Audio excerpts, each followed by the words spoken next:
So I've worked with a lot of colleagues who've moved from countries such as India, Pakistan, South Africa, Malaysia, and there's definitely a few things I've seen in common with all of them which got them here in the UK. Now in this video, I'm going to cover the key requirements that I've seen all people looking to work abroad in countries such as the UK, the US, or Canada should have. And the first one is a topic which might not make sense, but I promise you is very important to be aware of, and that is experience matters more than qualifications. Yes, you need a minimum level of qualifications, and that could be a bachelor's degree, or maybe some of the roles require a professional qualification. But after that minimum level of qualification, there's no point of just stacking loads of degrees and certificates on top of each other, because at this level, your experience will matter more. As an example of this, a person applying for a finance role, let's say they've passed all 13 of their ACCA exams and is now an ACCA affiliate, versus someone who's only passed 6, so they still have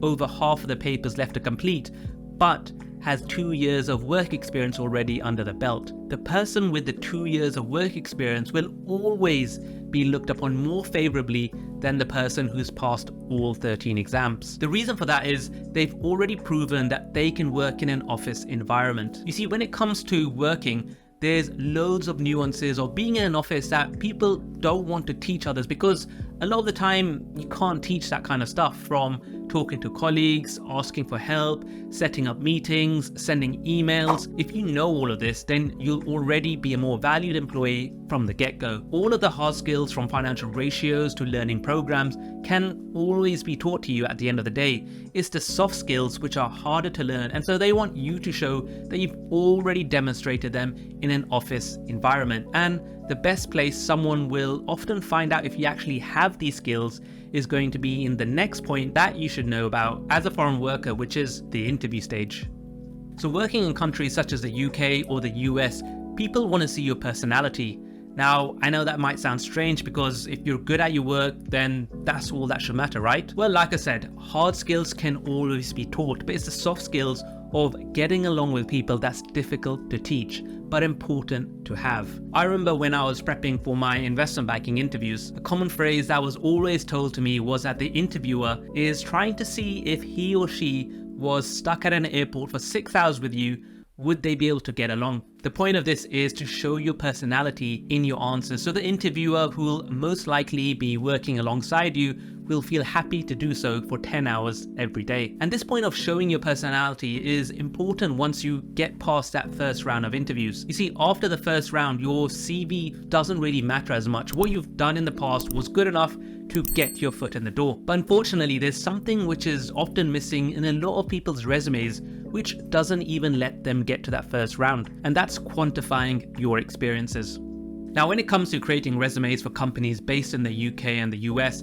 there's something very specific that they look for. Of course, there's a whole template, which is what the companies based in these countries expect to be followed. And the template includes things like not having your photo on the CV, having relevant work experience listed first, or having the right extracurricular activities included. And if you want me to make a video where I go over this template, then drop a comment down below and I'll look into doing that. But the main thing I want to cover here is, when describing what you've done in your jobs, don't just say I did this or I was responsible for that. It's important, very important, to actually show what you did, and the best way to do that is by quantifying your actions. Whether what you did saved some business hours, maybe it increased profits, or perhaps you led a specific number of training sessions to a group of people. What I emphasize here were actual metrics that people can judge the impact of your work from. Anyone can sit in that same seat as you and do the work. What companies are looking for are, what did you specifically do?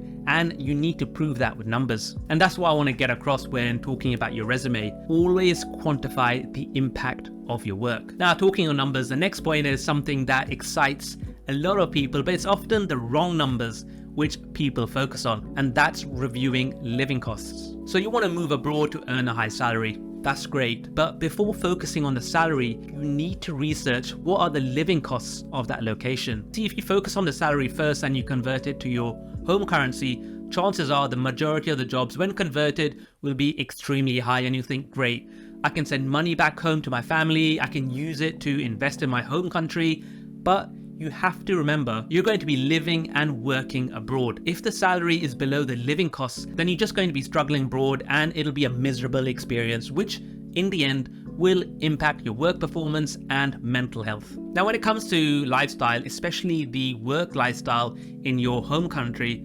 there's probably going to be a big difference between the work expectations in countries such as the US or the UK.